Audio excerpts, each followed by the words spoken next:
Shalom, shalom. Voilà, nous allons partager sur un thème. Le thème est simplement en relation avec les jeunes, puisque nous observons beaucoup des jeunes qui courent pour toujours à être, comme ils disent, au top, qui cherchent à tout prix des beaux habits, des belles voitures, qui parfois ils sont malheureux parce qu'ils sont pas à la page, parce qu'ils sont pas au top. Ils sont parfois malheureux parce que ça leur manque quelque chose. Ou ils n'ont pas ce qu'ils voulaient. Donc nous allons parler sur le contentement.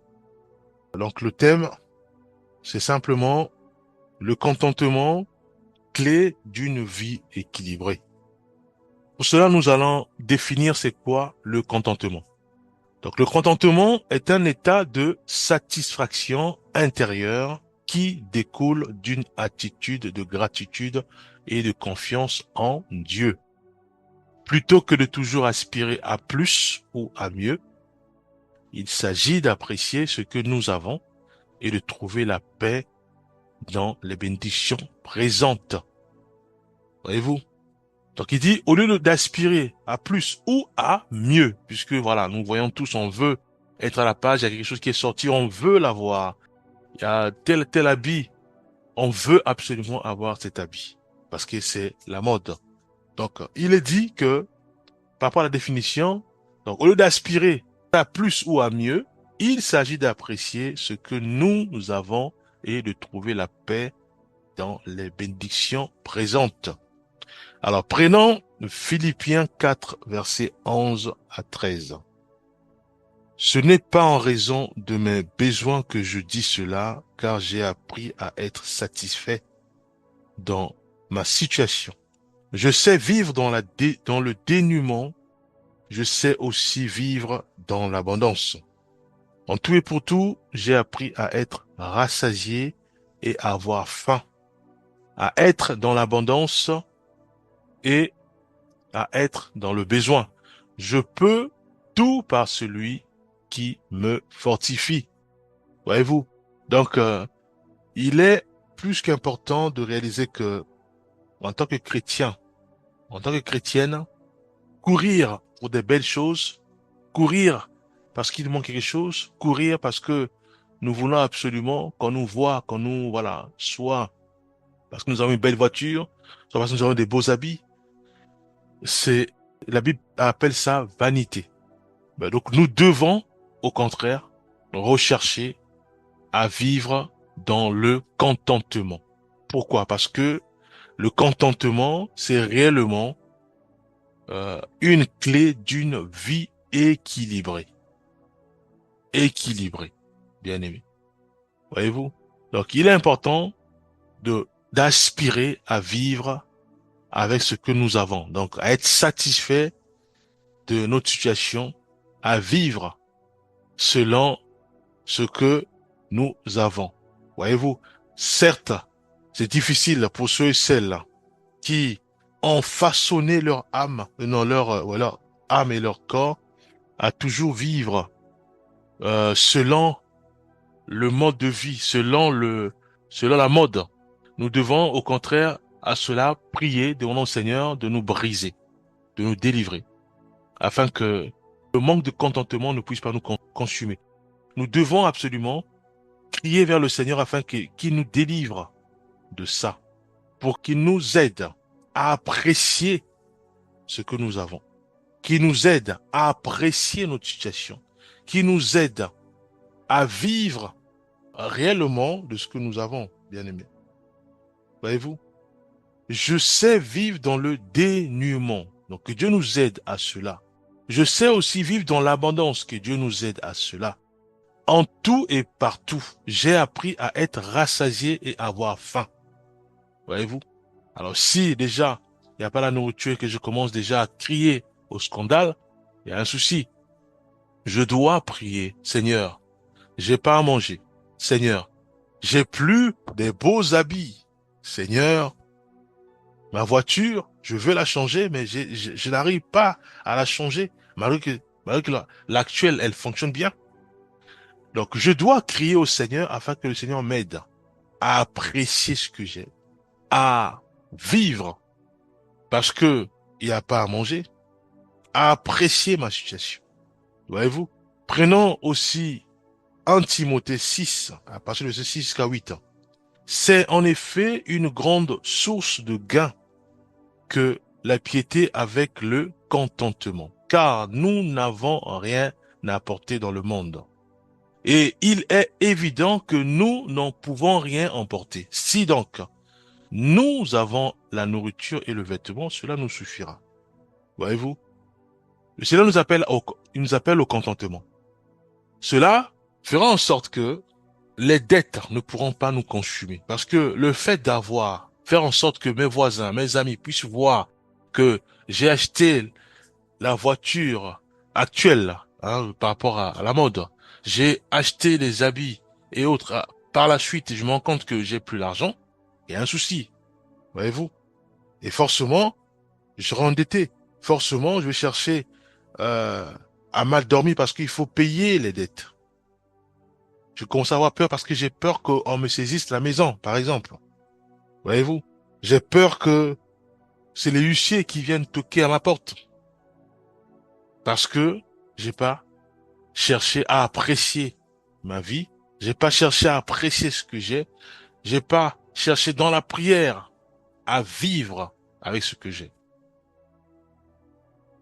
Voyez-vous? Le manque de contentement peut nous pousser à mentir pour avoir quelque chose. Peut nous pousser à voler. Peut nous pousser à détester l'autre. Peut nous pousser à détester nos amis, nos épouses ou nos époux parce que ils veulent pas nous donner l'argent pour acheter, par exemple, les beaux habits, pour acheter, par exemple, voilà, ce que je vois chez mon collègue. Et cela est grave. Pourquoi? Parce que nous pouvons faire en sorte que toute la famille puisse rentrer dans l'engrenage des dettes. Cela, c'est pas bon. Voyez-vous?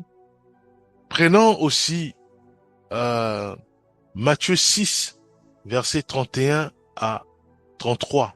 Il est dit, ne vous inquiétez donc point, et ne dites pas, que mangerons-nous, que boirons-nous, de quoi serons-nous vêtus, car toutes ces choses, ce sont les païens qui les recherchent.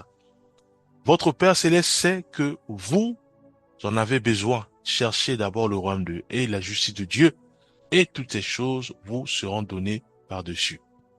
Alors, si euh, j'ai un problème, je suis bloqué ou je dors pas bien parce que j'ai du mal à dormir parce que l'habit vient de sortir mais j'ai pas cet habit, ou les chaussures viennent de sortir, j'ai pas ces paires de chaussures. Je ferme le front à mes parents parce qu'ils me donnent pas l'argent. Je ferme le front soit à mon époux ou à mon épouse. Donc il y a un souci.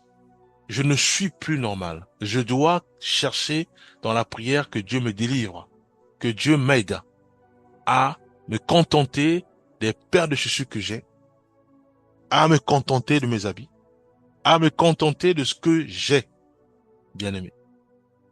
Parce que le fait de chercher toujours à accumuler des choses, à ce moment-là, nous pouvons faire basculer toute la famille dans les dettes, faire basculer tout un quartier ou toute une communauté dans des situations. Souvenons-nous encore d'Acan, où Dieu va donner l'instruction ferme à Josué d'aller faire la guerre, d'aller décimer un peuple qui marchait contre les règles du Seigneur. Dieu va leur dire enfin, de considérer que tous les objets de cette nation étaient voués à l'interdit. Mais il y a eu un qui, simplement, parce que il avait du mal à se contenter de ce qu'il a, de ce qu'a sa communauté, il a voulu prendre les lingots d'or et autres. Voyez-vous? Et ce qui fait que c'était toute la communauté qui a été impactée, puisqu'ils ont perdu la guerre contre la ville ou le pays d'Aï. Voyez-vous? Donc le manque de contentement peut faire à ce que toute la famille bascule dans les dettes. C'est pas bien. Tout un quartier ou toute une communauté bascule dans les difficultés, dans les problèmes, dans des bagarres ou dans les situations compliquées ou dans les problèmes de justice. Donc nous devons rechercher réellement à ce que Dieu nous délivre de ça, à ce que Dieu m'aide à ne plus déranger mes parents parce que il y a tel habit, telle paire de chaussures qui vient de sortir. Et je veux absolument l'avoir parce que mes amis l'ont. Telle voiture vient de sortir, je veux l'avoir parce que mes voisins ont acheté la même voiture. Je veux avoir tel équipement de la cuisine parce que mes copines ou mes voisines l'ont. Voyez-vous, je vais changer radicalement l'équipement de ma maison parce que je suis fatigué de voir l'actuel, bien que c'est encore en bon état. La liste est longue. Toutes ces situations, bien aimé, basculent toute la famille, toute une communauté, euh, dans des situations difficiles. Ça peut être des dettes, ça peut être des saisies, de la justice, ça peut être beaucoup de choses. Donc Dieu nous appelle à apprécier réellement notre situation. Dieu nous appelle à aimer nos parents. Dieu nous appelle à réaliser ceci, que si nous avons la haine envers nos parents, parce que on n'a pas d'habit, de la mode, à ce moment-là, nous devons rechercher la délivrance. Dans la prière, en disant Seigneur, délivre-moi, parce que j'ai l'impression que je ne suis plus conduit par le Saint-Esprit. Et c'est vrai. Donc, délivre-moi et fais-moi grâce. Fais-moi grâce de nourrir mes pensées, de nourrir mon âme de ta parole. Afin que je réalise que le contentement est la clé, c'est la clé d'une vie équilibrée. Voyez-vous? Prenons 1 Timothée 6, verset 9 à 10. Je vais lire. Mais ceux qui veulent s'enrichir tombent dans la tentation, dans le piège, dans beaucoup de délires insensés et pernicieux qui plongent les hommes dans la ruine et la perdition. Car l'amour de l'argent est une racine de tous les maux. Voyez-vous? Hébreux 13, verset 5.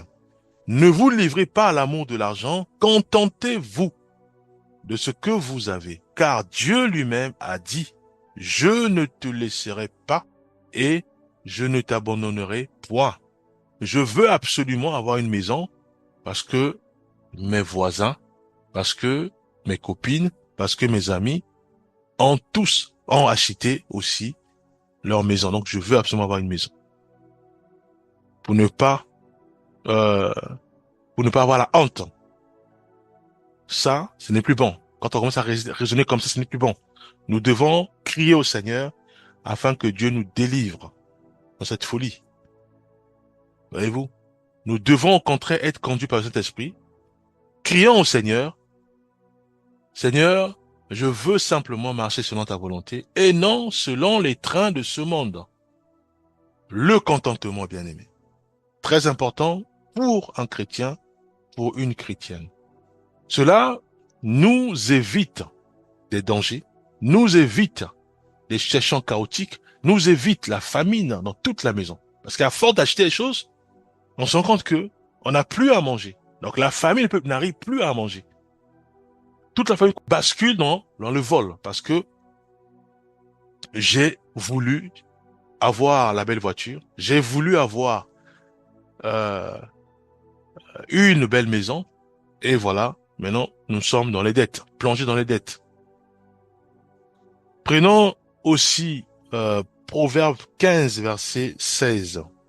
Mieux vaut peu avec la crainte de l'Éternel qu'un grand trésor avec le trouble. Voyez-vous? Il est important pour nous de prier au Seigneur, si et seulement si ce que j'ai, je dis non, j'aime pas ça, je mets dans la poubelle pour avoir un autre. Ça, je dois crier au Seigneur pour ça. Pour dire Seigneur, la folie s'attache maintenant à mon corps. La folie s'attache maintenant à mon cœur. Ça peut être la nourriture. Non, je veux pas cette nourriture, je veux pas cette nourriture, je jette dans la poubelle. C'est la folie, bien aimé. Voyez-vous? Je dois apprécier ce que j'ai. Seigneur, fais-moi grâce d'apprécier la nourriture que j'ai. Sanctifie cette nourriture et fais en sorte que cette nourriture apporte les éléments nécessaires pour la force de mon corps. J'apprécie ce que j'ai, mais je jette pas pour chercher un autre parce que je veux pas cette nourriture, parce que je veux pas en manger. Voyez-vous? Alors, si je commence à raisonner ainsi, ça veut dire qu'il y a un souci. Je ne suis plus conduit par le Saint-Esprit, je dois crier au Seigneur pour que Dieu me délivre et que Dieu m'aide à me dépendre que du Saint-Esprit, à apprécier ce que j'ai. Voyez-vous? J'ai des habits, je porte des habits, c'est propre. Je dis non, non, non, c'est pas à la mode, donc je porte plus d'habits. Non, là, il y a aussi un souci. Je dois crier au Seigneur que Dieu m'aide à ce que je puisse apprécier ce que j'ai. Après, si j'ai l'argent, oui, pourquoi pas acheter des habits, il n'y a pas de problème. On n'est pas contre ça. Mais seulement, faut pas acheter les choses parce que nous avons vu les autres l'acheter et on veut aussi être comme eux. Parce que c'est la mode, parce que c'est la page. Voyez-vous, là, il y a un souci. Prenons aussi Matthieu 6, verset 34. Ne vous inquiétez donc pas du lendemain, car le lendemain aura soin de lui-même. À chaque jour suffit sa peine. Prenons Luc 12, verset 15. Puis il leur dit, gardez-vous avec soin de toute avarice, car la vie d'un homme ne dépend pas de ses biens, même s'il est dans l'abondance. Voyez-vous, le contentement, bien aimé. Nous devons prier au Seigneur afin que Dieu nous aide. Dieu nous aide à nous contenter de ce que nous avons. C'est très, très important pour nous qui avons fait le choix de suivre Jésus-Christ, puisque on en aura besoin. Parce qu'une fois sur le terrain, comme les disciples, où il leur disait, ne prenez rien, ne demandez rien. Vous allez reçu gratuitement, donnez aussi gratuitement. Le contentement. Ça va beaucoup nous aider. Ça fait en sorte que le diable ne pourra pas nous avoir. Si le diable sait que ce frère ou cette sœur aime l'argent, ne contente pas de ce qu'il a, à ce moment, il passera par ça pour nous avoir et pour nous décimer, pour freiner l'œuvre du Seigneur puisse avancer dans une nation. Parce que nous avons un souci et ce souci n'a pas été traité avant. Voyez-vous, le manque de contentement. Nous devons crier au Seigneur afin que Dieu nous délivre de l'avarice. Le contentement, nous devons nous contenter de ce que nous avons. S'il n'y a rien, nous bénissons le Seigneur pour cela. Et lui il connaît, et lui seul pourvoira. Mais je ne mens pas. Je cherche pas à acquérir. Je cherche pas à mettre des stratégies pour acquérir ou extorquer. Non. À ce moment, le diable passera par là pour décimer l'œuvre que Dieu a mis en nous, pour décimer l'avancement de l'œuvre du Seigneur dans notre commune, dans nos maisons, dans nos nations, voyez-vous. Nous devons réaliser que nous avons plus que besoin du contentement. Pourquoi? Parce qu'une fois en prison, Paul et Silas, dans la prison, ils ont loué le Seigneur. Ils avaient quoi? Ils avaient juste là. Ils avaient la voix. Ils avaient la foi. Ils avaient leurs mains pour louer le Seigneur. Le contentement, bien aimé. Et ne pas chercher à associer avec d'autres détenus pour savoir comment évader, pour comment s'évader. Non. Voyez-vous, ce qu'ils avaient, ils l'ont utilisé au maximum.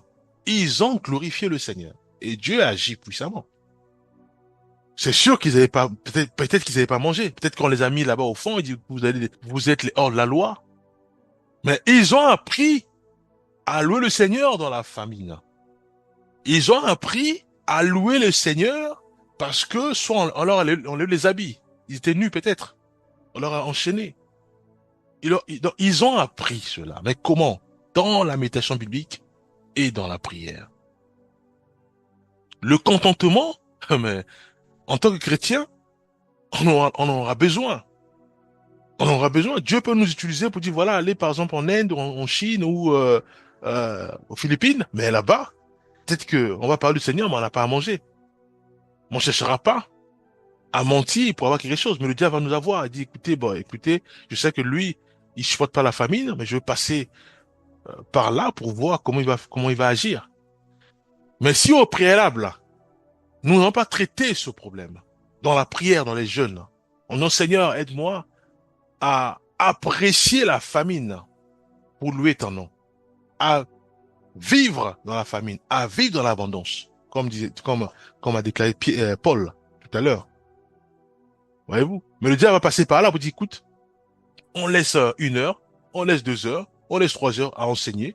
Je vais la voir peut-être vers midi là-bas, parce que il aura faim. Et comme il y aura personne qui va de la nourriture, c'est sûr qu'il va chercher à mentir parce qu'il veut absolument manger. Et à ce moment-là, je vais décimer son œuvre pour ne pas que Philippine soit gagnée à Christ. Voyez-vous? Donc nous devons réaliser que nous aurons besoin du contentement. Et il est important que nous puissions déjà vivre avec ce que nous avons, apprécier ce que nous avons, glorifier le Seigneur de ce que nous avons, et nous devons aussi transmettre cela à nos enfants, à nos frères et sœurs. Voyez-vous? Prenons 2 Corinthiens 12, verset 10. C'est pourquoi je me plais dans les faiblesses, dans les outrages, dans les détresses, dans la persécution, dans les angoisses pour Christ. Car quand je suis faible, c'est alors que je suis fort. Voyez-vous? Puisque Dieu agit puissamment quand nous dépendons totalement à lui. Nous nous dépouillons. Nous réalisons que sans lui, nous ne pouvons rien faire. Nous avons faim, non pas des habits. Dieu pourvoira. Voyez-vous? Il va donner le strict minimum, ce que nous avons besoin. Et Paul va dire que moi, je me plais. Je suis pas triste. Il dit, je me plais. Voyez-vous? Il n'est pas triste. Il boude pas. Il fait pas le front à ses parents. Il boude pas quand son épouse ou quand son époux. Voyez-vous? Il fait pas le front à ses amis parce que ça lui manque quelque chose. Parce qu'il n'a pas l'argent pour acheter telle voiture ou voilà. Non. Nous devons être comme Paul. Parce qu'il a traité dans la prière ce qu'il avait comme difficulté. Il dit, 3 fois, j'ai crié au Seigneur pour qu'il enlève les chardes. Et Dieu dit, ma grâce te suffit. À ce moment-là, qu'est-ce qu'il fait? Maintenant, il abandonne. Il laisse cette situation-là parce que il veut pas que le diable puisse passer par là pour la voir et décimer l'œuvre du Seigneur à travers ses mains. Les chardes ou pas, c'est fini, il se contente maintenant, il laisse regard vers le Seigneur. Il n'y a plus les regards des autres, c'est fini. Les moqueries ou pas, il n'est plus là-bas. Parce que ça a été traité déjà. Voyez-vous? Ça a été traité, donc pour lui, c'est réglé. Mais t'as pas tes habits, certes, tu as des beaux habits, mais c'est pas à la mode. Ce n'est plus son problème. Dieu a traité son problème. Il ne court plus derrière les habits de la mode ou chercher à être à la page. Non, c'est fini. Parce que Dieu a réglé son problème. Dieu a traité son problème. Voyez-vous? Donc nous devons réaliser que il est important que nous nous examinons, bien-aimés. Nous devons nous examiner. Faut pas que ce message nous excite à la colère ou à la haine. Non, ça sert à rien, bien-aimés. Nous devons au contraire nous examiner en disant, Seigneur, c'est vrai que Paul, malgré l'harcèlement, malgré l'insulte, il n'était plus là-bas parce que il voyait que l'œuvre du Seigneur puisse avancer, que le parole du Seigneur puisse rentrer dans des nations. Voyez-vous, nous devons nous examiner, bien-aimés. Nous devons dire ceci. Tout le monde est concerné. Nous on dit que, Seigneur, vraiment éclaire-moi. C'est vrai, j'ai tel problème. J'ai ce problème. J'ai ce problème. Maintenant, guéris-moi. Restaure-moi. Délivre-moi. Fais-moi grâce. Fais-moi grâce maintenant de vivre dans le contentement. Aide-moi réellement à ne plus marcher avec ma vue, mais je veux marcher avec le Saint-Esprit. Je veux marcher selon le Saint-Esprit, en me contentant de ce que j'ai, ce que toi tu m'as donné. Le minimum, le strict minimum que tu m'as donné. Je me contente de ça. Je veux pas aller loin. Je veux pas faire comme les autres. Non, je veux faire comme toi. Toi qui es mon guide, qui es mon maître. Délivre-moi de la folie parce que j'ai tendance à bouder contre mes parents, contre mes frères et sœurs. Aide-moi à me contenter de ce que j'ai. Aide-moi à apprécier ce que j'ai. Que ça dure, que j'ai pas de maison, que j'ai pas de voiture, de belles voitures, que j'ai pas des beaux habits, malgré que j'ai déjà ce que j'ai. Aide-moi à les apprécier, à les apprécier. Parce que je ne veux pas basculer ma vie ou la vie de toute ma famille dans, dans des dettes, dans des situations judiciaires, dans toutes sortes de situations difficiles et compliquées. Mais je veux au contraire apprécier ce que j'ai pour vivre en paix, moi et toute ma famille. Voyez-vous, c'est ce que nous devons faire en prière. Nous devons nous examiner, bien-aimés. Nous devons nous examiner et que Dieu nous aide à vivre réellement le contentement dans les prisons, dans la rue, dans nos maisons, que Dieu nous aide à vivre dans le contentement. Prions, Père, nous te rendons grâce. Merci parce que c'est toi, Père, qui nous éclaire. C'est toi, ô Père, qui veux que nous puissions rester dans ta bergerie. Tu veux pas que nous puissions sortir hors ta bergerie. Parce que hors ta bergerie, c'est le diable qui est le maître. Dans ta bergerie, c'est toi qui es notre maître. Nous voulons demeurer dans ta bergerie. Car nous sommes tes brebis. Et c'est toi le bon berger. Car c'est toi seul qui connais toutes tes brebis de façon individuelle. Et c'est toi qui fais sortir toutes tes brebis pour les conduire dans les verts pâturages. Pour les conduire, pour les abreuver. Et les ramener encore dans la bergerie. Aide-nous, Père, à vivre dans le contentement. Au nom puissant de Jésus-Christ, nous avons ainsi prié. Amen.